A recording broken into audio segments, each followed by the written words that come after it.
বলছিলাম যারা সালাত আদায় করে না তারা কেমন।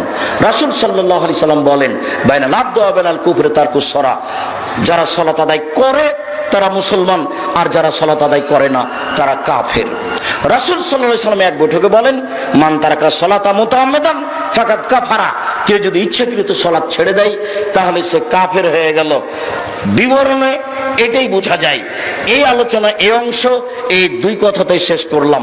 পরের কথা, যারা সালাত আদায় করে কিন্তু রাসূল সাল্লাল্লাহু আলাইহি সাল্লামের পদ্ধতিতে করে না তারা কেমন, এদের ব্যাপারে আল্লাহ তাআলার হুঁশিয়ারি, সাবধান বাণী। ফাওয়াইলুল লিল মুসাল্লিন আল্লাযীনা হুম আন সালাতিহিম সাহুন, ধ্বংস সুনিশ্চিত তাদের জন্য, ওয়াইল নামক জাহান্নামে যাবে তারা যারা অমনোযোগ সহকারে সালাত আদায় করে। যারা ঠিক সালাত আদায় করে না তাদের জন্য ওয়াইল নামক জাহান্নাম সুনিশ্চিত, তারা এই জাহান্নামে যাবে সালাত আদায় করার পরেও। রাসূল সাল্লাল্লাহু আলাইহি সাল্লাম বললেন সবচেয়ে খারাপ চোর, নিকৃষ্ট চোর যে তার সালাত চুরি করে। সাহাবীগণ বললেন কাইফা সালাত আদায় করো, তুমি সালাত আদায় করনি।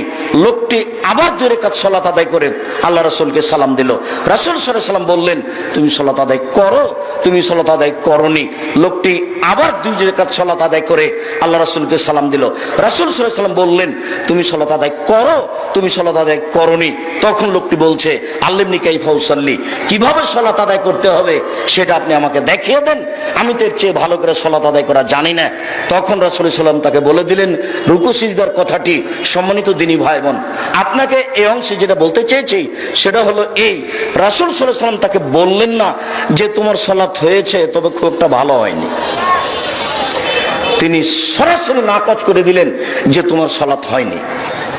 অথচ সাহাবী নগদ তিনবার সালাত আদায় করলেন।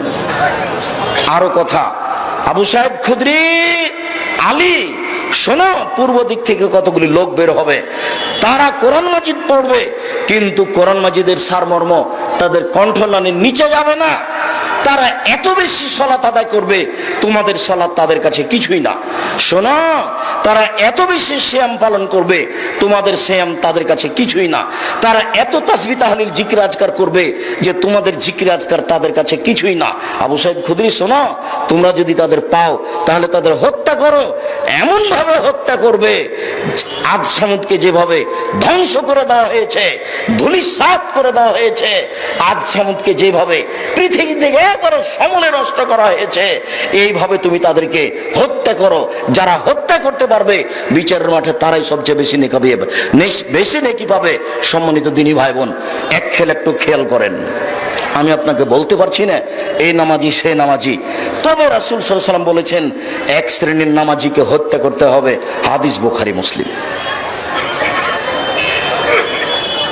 এক শ্রেণীর সালাত আদায়কারীকে রাসূল সাল্লাল্লাহু আলাইহি সাল্লাম হত্যা করতে বললেন, এই কথা ঠিক।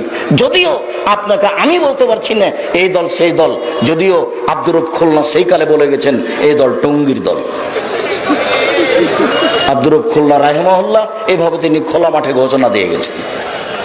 কিন্তু আমরা আপনাকে ওইভাবে না বললেও আপনাকে বলতে চাচ্ছি এটা জরুরি ভাবে, বিশ্বস্ত ভাবে সহিহ হাদিস দিয়ে যে এক শ্রেণীর মানুষকে সালাত আদায়কারীকে রাসূল সাল্লাল্লাহু আলাইহি ওয়াসাল্লাম কি বলেছেন? হত্যা করতে বলেছেন।